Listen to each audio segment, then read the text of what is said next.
إني أسألك علما نافعا ورزقا طيبا وعملا متقبلا.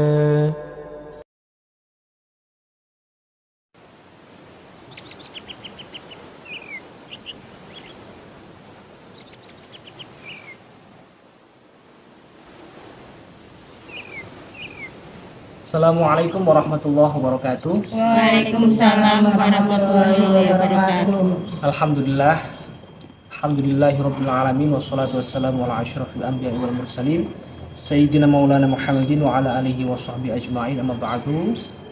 Pemirsa Madwaji TV dimanapun Anda berada, alhamdulillah pagi ini pagi dimana ngaji Purnama 2 terasa spesial karena biasanya saya sendirian. Pagi ini saya ditemani oleh beberapa guru yang tidak pernah lelah untuk menunggui sekolah, sekalipun di masa-masa liburan yang seharusnya kami semua punya kesempatan untuk libur, untuk healing. Tapi alhamdulillah ibu-ibu guru di sini semuanya menyempatkan waktu, mengikhlaskan diri untuk selalu ada untuk sekolah. Mudah-mudahan apa yang sudah menjadi niat beliau benar-benar dijabah oleh Allah Subhanahu wa taala, jadikan keberkahan untuk keluarga, untuk sekolah kita semua ini. Amin amin ya rabbal alamin. Pagi ini mungkin kami belum sempat menentukan tema, dan memang kami ingin pagi ini kita ngaji bareng dengan konsep yang tidak ditentukan. Bukan berarti tidak syarat dengan pengetahuan, tapi justru bagaimana kami bisa mendengarkan apa-apa yang mungkin menjadi rasa ingin tahu dari ibu-ibu teman-teman sekalian terkait masalah agama, entah itu fikih, entah itu tauhid, entah itu apapun. Jadi pagi ini temanya bebas, kita ngobrol seperti biasa, seperti momen-momen mungkin di luar itu kita bebas mengutarakan apapun yang ingin kita utarakan. Tapi ya sejauh saya bisa menjawab, kalau saya belum bisa menjawab, insya Allah akan saya carikan jawabannya di kesempatan. Saya tidak pernah mengatakan bahwa saya bisa menjawab semuanya, tapi insya Allah saya bisa mengusahakan carikan jawaban. Dan seperti itu, langsung kita mulai saja. Ini mau dari yang sepuh dulu apa dari yang muda dulu ini? Gimana? Berarti mau tanya dulu apa bagaimana? Berarti mau tanya dulu? Iya. Oke. Tanya. Oke, monggo silakan Terima berarti. kasih atas waktunya Pak Ustadz. Oke. Saya mau tanya, seperti bapak saya kan sudah almarhum. Nah, kita itu tidak tahu sudah di akikah apa belum loh. Nah, misalnya nanti pada waktu bulan haji mau kurban itu bisa atau enggak, sah atau enggak, kayak gitu pertanyaan saya. Oke, baik. Kalau akikah itu tidak serta-merta menjadi syarat ataupun berkaitan dengan kurban. Terus akikah itu awalnya dikatakan dalam sebuah hadis itu seorang anak itu digadaikan dengan akikahnya. Di akikah itu semacam sebuah cara untuk membersihkan dosa-dosa si anak itu. Nah, sedangkan untuk waktunya waktunya itu mulai dari anak itu lahir, biasanya di hari ke-7, hari dimana dia dikasih nama itu diakikahi sampai dengan dia sudah dewasa. Ketika sudah dewasa berarti tanggung jawab akikah itu sudah tidak ada lagi. Nah, kalau masalah hubungannya dengan kurban, saya agak lupa ingat. Kalau saya jawab nanti takutnya salah. Tapi insya Allah akan saya carikan jawabannya dan lebih detail lagi. Cuma secara sekilas seharusnya tidak ada kaitan tertentu, atau misalkan kalau belum akikoh berarti belum boleh kurban atau sebaliknya. Saya ingat saya tidak seperti itu. Cuma kata-katanya dalam kitabnya saya tidak terlalu ingat. Itu nanti akan menyusul. Tapi di situ kalau misalnya akikah itu yang tanggung jawab itu mesti orang tuanya apa bisa sendiri? Nah, kaitannya masalah orang tua dan sendiri itu sesuai dengan tadi itu, ketika sudah dewasa tanggung jawab orang tuanya sudah selesai, nah terus pindah ke diri kita sendiri. Itu terusannya yang tadi buat itu, jadi pindah ke diri kita sendiri. Nah, ada lagi yang seperti ini, dikatakan akikah itu ketika dilaksanakan dia bisa menjadi penyelamat orang tua, atau bahkan bisa menjadi penolak orang tua masuk surga. Ini dua hal yang mungkin perlu diperhatikan. Kalau dilakukan misalkan dulu orang tua kita belum sempat akikahin kita, terus kita akikahin diri sendiri ketika kita sudah mampu, itu ternyata bisa menjadikan orang tua kita itu nggak punya utang nanti di akhirat, kayak gitu loh. Nah, kalau sebaliknya orang tua juga nggak sempet, terus kita juga nggak memperhatikan itu, terus sampai lupa tidak diakikahi, ya itu ternyata juga efeknya kebalikannya. Mungkin juga orang tua kita yang sudah aman punya tiket masuk surga terus keseret, keseret dan neraka gara-gara kita nggak memperhatikan itu. Aku boleh kalau misalnya orang yang sudah nah setelah itu baru diakikahin. Boleh. Kalau akikah boleh. Kalau kurban saya belum menemukan. Tapi kalau akikah yang meninggal, yang masih hidup semuanya boleh. Karena itu sifatnya hanya, kalau kita bahasakan, sebuah persembahan ya. Persembahan itu ditujukan untuk siapapun kan bisa. Misalkan kayak kita bikin acara untuk menunjukkan rasa sayang untuk siapapun kan, dia sudah meninggal pun kan tetap bisa. Misalkan kita nanam pohon ini karena bapak dulu suka pohon ini, biar pohon ini jadi pengenang saya dengan bapak misalkan, itu kan hal-hal yang sifatnya persembahan dan tidak ada momen khusus. Nah, cuma bedanya kalau akikah ini kan memang persembahan untuk Tuhan, berarti ya tentu yang jadi fokus adalah pahalanya, pahala yang diharapkan untuk bisa menyelamatkan si yang diakikahi. Nah, terus kalau berkaitan korban, misalnya ibunya itu korban kambing, tapi untuk anaknya gitu boleh. Kalau korban, setahu saya kemarin pas itulah itu sempat baca itu sebenarnya bukan untuk pribadi ya. Jadi hitungannya satu keluarga. Kalau soalnya misalnya aku nih ibunya, lah terus aku beli kambing untuk korban tapi atas namanya anaknya gitu loh. Jadi saya sekeluarga ngeluarin korban kambing satu, yaitu atas namanya satu keluarga itu. Assalamualaikum Pak Ustadz. Waalaikumsalam Bu Ika. Saya mau bertanya Pak Ustadz terkait masalah tentang sholat. Nggih.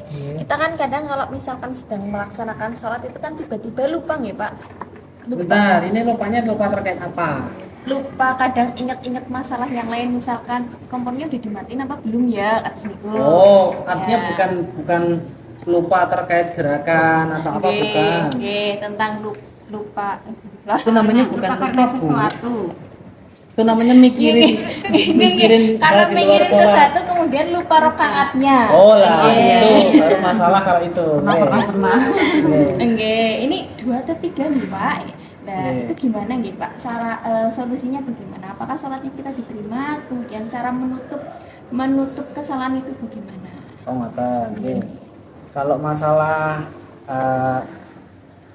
ingat-ingat dulunya, ini tentu tidak ada dalam teknis sholat ini. Itu nggak ada dalam ilmu fikih, itu ya urusan masing-masing kalau itu. Jadi kalau masalah mikir-mikir itu urusan masing-masing. Cuma efeknya ketika kita mikir-mikir hal lain terus ternyata menjadikan urutan sholat kita tidak sesuai semestinya, atau bahkan ada yang kurang atau kelebihan, itu biasanya patokannya gini.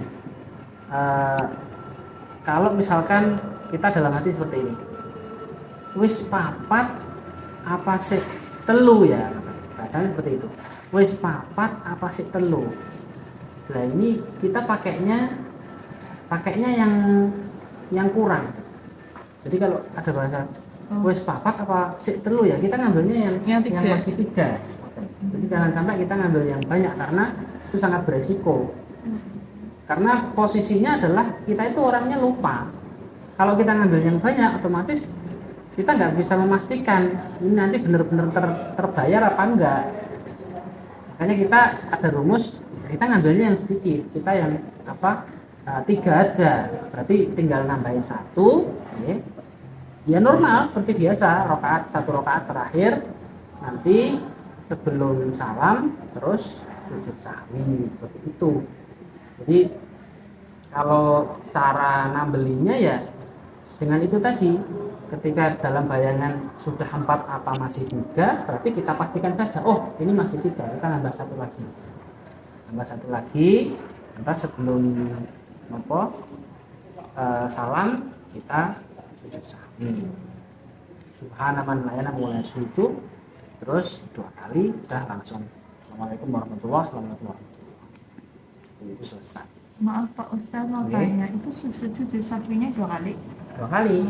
Oke, seperti sujud biasa, cuma yang dibaca ada duduknya juga, ada duduknya juga kayak sujud biasa. Terus sujud pertama subhanaman layana mulai sujud, terus duduk rabbil lagi, terus sujud lagi subhanaman itu, terus langsung duduk assalamualaikum warahmatullahi wabarakatuh. Oh, berarti nggak dijeda ya, nggak selesai dulu assalamualaikum terus sujud, Betul. langsung lanjut. Betul, nggih. Jadi ketika itu digambarkan dalam rakaat terakhir ya berarti kita baca tahiyat selesai langsung sujud, Allahu Akbar, sujud, terus baca itu, duduk, rabbil sujud lagi, duduk langsung, tidak perlu ada bacaan tahiyat.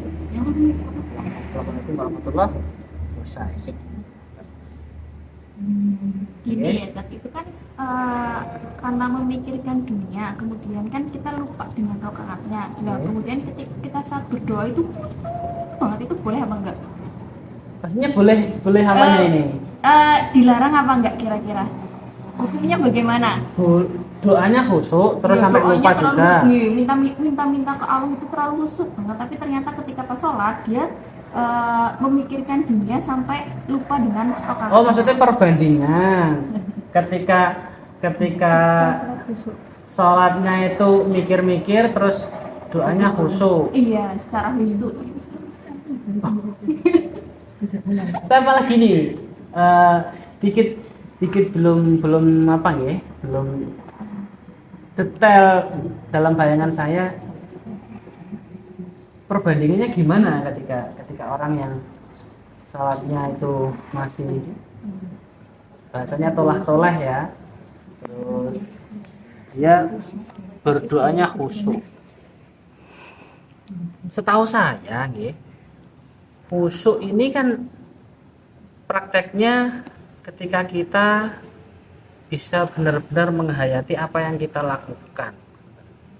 Tapi kalau dalam gambarannya Bu Ika tadi itu kan bukan menghayati ya, tapi dia terlalu banyak berharap. Jadi yang membuat dia fokus berdoa itu karena dia, wah saya ini, ya Allah saya itu pengen gajian cepat, terus yang banyak, terus kerjanya sedikit gitu loh ya. Seakan-akan kan seperti itu. Itu kalau menurut saya malah nggak khusyuk loh, kayak gimana ya? Kayak kita itu terlalu banyak permintaan sama Allah gitu. Kalau khusyuk itu praktiknya nggak gitu. Jadi khusyuk itu ya cukup misalkan alhamdulillahirabbil alamin, alhamdulillah fi ni'amahu wa fi mazidah ya rabbana lakal hamdu misalkan rabbi firli warhamni, terus apa walidayya warhamhum kama rabbayani shaghira, amin ini rabbana atina, amin misalkan. Itu malah khusyuk malah. Ya Allah, berasa ya Allah. Ya Allah, berambangnya bosok kabeh ya Allah. Itu kayak gimana ya? Malah menurut saya kalau di sinkronkan sama praktek sholat itu ya kayak sholat yang mikir macam-macam itu tadi gitu loh. Malah jatuhnya malah nggak khusyuk. Dia kayak serius berdoa tapi itu kayak ngelupain apa inti dari doa. Doa itu kan yang penting kita memohon, kita berserah diri, apapun nanti yang diberikan oleh Allah sama kita ya itu jatah kita kan, seperti itu. Kalau ditanyakan boleh apa enggak ya boleh sih boleh, cuma mungkin bahasa orang Cilacapnya sarul ya. Jadi dia sholatnya nggak fokus, doanya juga macam-macam. Ini kan ya nggak sopan, jatuhnya nggak sopan. Suluh adab sama Allah. Ya terus cara menghayati sholat, biasanya kita aja sholat lagi kadang masih nggak khusyuk. Pasti kalau sholat pasti pikirannya kemana-mana, nggak maksudnya bagaimana sih biar sholatnya itu khusyuk. Nah gitu. ini yang saya tunggu yang ini. Jadi kenapa kalau di pondok itu diajarkan awal itu pasti diajarkan baca bahasa Arab, terus diajar mengartikan, itu ya sebenarnya tujuan utamanya adalah ini, bagaimana kita paham tentang doa-doa yang kita baca di sholat itu, dan itu benar-benar kita hayati. Misalkan Allahu akbar kabira, misalkan alhamdulillah katsira subhanallah bukratan wa asila, inni wajjahtu, saya benar-benar menghadapkan seluruh wajah saya, entah wajah zahir entah wajah batin, kepada Allah. Wajhiya lillazi fataras samawati wal arda, kepada Allah yang menguasai atau yang menciptakan seluruh langit dan bumi, seperti itu. Itu memang untuk menghayati itu. Nah, kalau tips biar cepet itu kayaknya nggak ada, tapi kalau tips biar selalu ada progres, insya Allah ada. Saya merasakan sendiri ketika dulu saya waktu masih SD, jangankan khusyuk nih, untuk sekedar diam saja itu susah sekali, dan butuh bantuan orang tua yang selalu jadi satpam ketika saya sholat di belakang itu, kakinya gerak, kakinya, nah itu ternyata sangat membantu bahwa kita dalam membangun bahasanya antenge ati itu juga butuh antenge rogo, butuh antengnya fisik. Kalau kita sudah bisa diam, sholatnya diam, melihatnya ke bawah. Kalau sholat itu kan harusnya melihatnya ke tempat sujud, tempat kita naruh pandangnya ke tempat sujud, lurus pikirannya ke tempat sujud itu. Nah, setelah kita dilatih untuk fokus itu, nanti secara tidak terasa pikiran itu juga akan tertata. Kalau kita kok saya tetap belayang Pak, ya kalau ditanya obatnya ya tentu tidak bisa. Cuma kita bisa melatih itu dengan istiqomah, bahwa kita belajar diam, bahasanya pura-pura khusyuk itu, tapi ternyata nanti juga akan membuahkan hasil, bahwa Allah akan membukakan hidayah itu untuk kita, untuk hati kita, untuk fisik kita. Kita kan nggak bisa sebenarnya mengkondisikan saya ini harus diem, itu kan nggak bisa sebenarnya. Itu sebenarnya kan murni dari Allah. Nah, caranya gimana ya?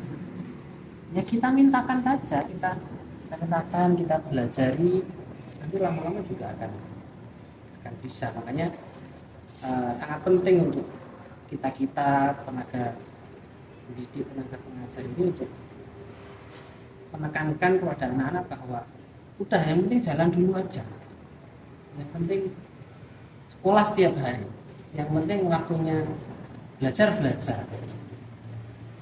perlu kita punya istilah kalau hafal rumus ini nanti kamu pasti bisa ini, belum tentu, karena tetap faktanya yang buka hidayah itu kan Allah. Kalau kita nuntut semacam itu ya nanti jatuhnya malah kita kayak memposisikan diri sebagaimana Allah, itu kan malah bahaya. Karena kalau ada anak yang malas sekolah, kita patut untuk tolonglah, yang minimal masuk tiap hari. Ternyata itu ada apa ya, ada manfaatnya sendiri. Istiqomah masuk itu ternyata secara tidak terasa hati itu juga ditata oleh Allah, sekalipun mungkin anak ini matematikanya zong misalkan, atau mungkin sama sekali belum bisa bahasa, tapi dengan masuk setiap hari, dengan niat sekolah setiap hari, dengan bertemu dengan semua setiap hari, insya Allah juga akan nambahi peningkatan spiritual mereka. Yang saya rasakan sendiri seperti itu. Bahkan waktu kecil saya dulu juga sempat mikir gini, sebenarnya Allah itu seperti apa sih? Kalau dikatakan overpower itu seperti apa? Ukurannya itu di atas langit dan bumi, pokoknya melebihi semesta. Terus saya tiap hari mikir kayak gitu. Itu masa-masa kalau nggak salah saya SD kalau nggak salah. Pertanyaannya kayak gitu. Lah, tapi akhirnya setelah saya mondok, saya baca-baca sendiri, akhirnya saya bisa menyimpulkan bahwa apapun yang masih bisa saya pikir, apapun yang masih bisa saya bayangkan itu ya itulah yang bukan Allah. Berarti Allah itu ya yang selain itu, yang nggak bisa saya jangkau pakai pemikiran atau pakai hati itu.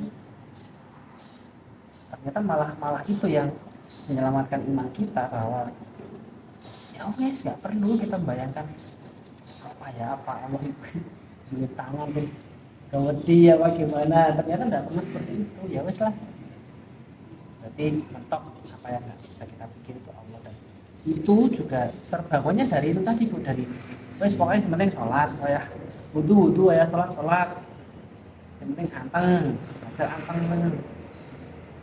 Dan kalau saya sekarang ditanya jadinya mulai khusyuk kapan Pak, saya juga nggak ingat. Yang jelas saya bisa merasakan sholat saya dulu waktu SD dengan sholat saya sekarang tentu jauh berbeda. Cuma kalau saya disuruh mengkategorikan atau disuruh mengklasifikasi progres sholat jenengan itu gimana, saya nggak bisa. Cuma tentu rasanya sangat berbeda. Kalau mungkin dulu sholat itu rasanya kayak apa sih kok harus sholat kayak gitu, kenapa sih kok gitu harus nurutin orang tua disuruh sholat. Ini ternyata setelah sampai hari ini sudah hilang semua, tidak seperti itu rasanya. Bahwa sholat itu ya memang menjadi kebutuhan kita dan menjadi sarana sarana curhat kita dengan Allah. Sekalipun dalam sholat kita juga nggak bisa terus sambil berdiri terus ya Allah gimana nasib saya Allah, juga nggak bisa seperti itu sebenarnya. Tapi kan dengan berdiri saja, dengan membaca Fatihah, dengan membaca surat itu, ini yang saya rasakan ya, rasanya memang ya kayak kita itu kayak lagi kalau sama orang tua, gimana kamu tadi sekolahnya gimana, apa keluh kesahnya kayak gitu loh, kayak kita itu lagi di adab sama Allah bahwa kamu itu tak apa ini gitu, bahasa Jawa seperti itu. Itu kalau yang saya rasakan. Jadi istilah khusyuk itu bisa dibangun tapi tidak bisa ditarget. Berapa sih khusyuk saya? Kapan sih saya bisa khusyuk?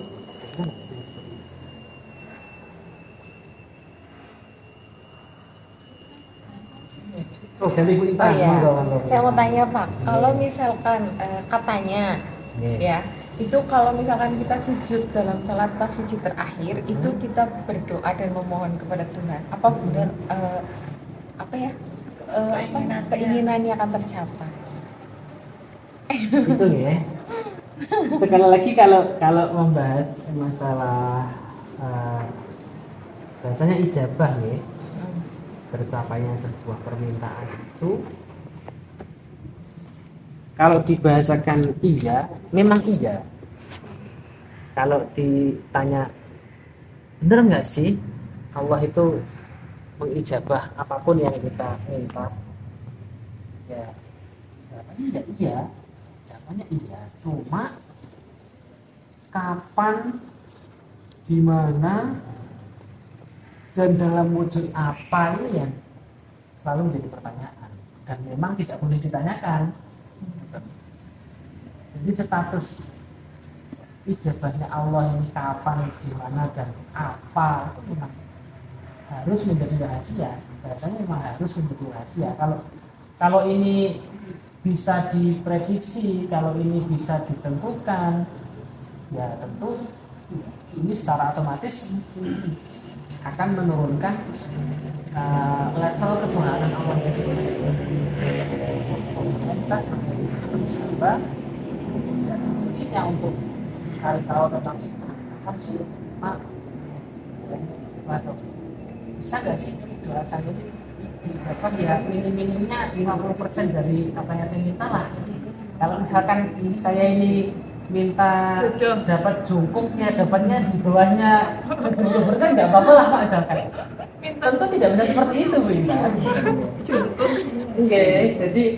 Jadi bahasanya kita minta memang sepenuh hati, serius, kita benar-benar minta, kita menyatakan diri bahwa kita ini nggak bisa kalau nggak minta sama Allah. Cuma ya kita harus belajar bahwa monggo lah apapun yang nanti diberikan sama Allah, saya akan siap dan saya akan yakini bahwa itulah yang terbaik.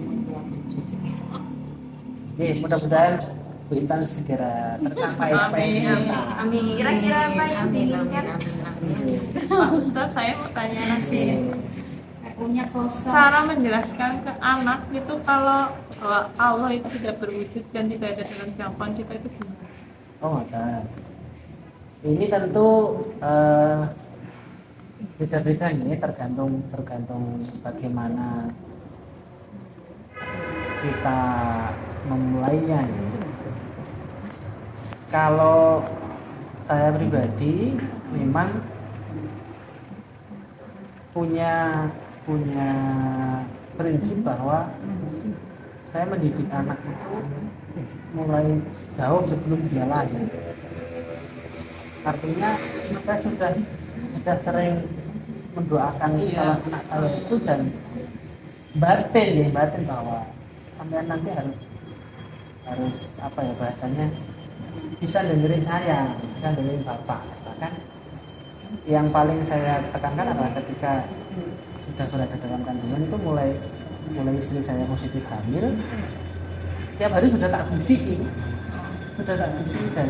dan itu ternyata juga ngefek dalam pendidikan karakternya, komunikasinya kita. Namun kalau secara umum untuk menjelaskan ke anak terkait bagaimana Tuhan, itu tentu kita bisa menggunakan apa-apa yang terlihat saja, bahwa orang makan itu tidak pasti kenyang. Kamu pernah nggak ngerasain udah makan tapi pengen makan lagi, udah makan tapi pengen makan lagi? Itu kira-kira apa yang membuat kamu lapar lagi? Apa karena makanannya nggak enak? Apa karena makanannya kurang banyak? Tentu tidak. Tentu itu memang perasaan yang diberikan oleh Allah bahwa sesuatu itu ya memang hanya Allah yang membuat. Kita tidak bisa menentukan bahwa kalau orang makan itu pasti kenyang, bisa. Atau kalau orang dicubit itu pasti nangis, tidak bisa. Dan ada buktinya. Kita misalkan, kalau jatuh pasti sakit enggak? Ya kadang sakit, kadang enggak. Nah, itu kan berarti tidak pasti. Tidak berarti kalau jatuh itu terus langsung sakit, atau kalau jatuh itu berarti pasti berdarah, atau kalau ada korek itu pasti ada api. Bu Intan, ibu semuanya, ada yang mungkin ditanyakan lagi atau gimana? Misalnya waktunya sudah lumayan, ini panas banget. Kita juga sudah lumayan lapar karena tadi belum sarapan mungkin ya. Udah sama sempol. Sarapan sempol. Monggo, apalagi apa sudah? Misalnya sudah ya kapan-kapan lagi. Enggak tanya di mana? Oh iya, tanya Pak. Oh, Tanya Pak, tanya Oh, terakhir masih mau itu. tanya. Nanti minggu depan siapa tahu dijawab Pak. Jodohnya di mana?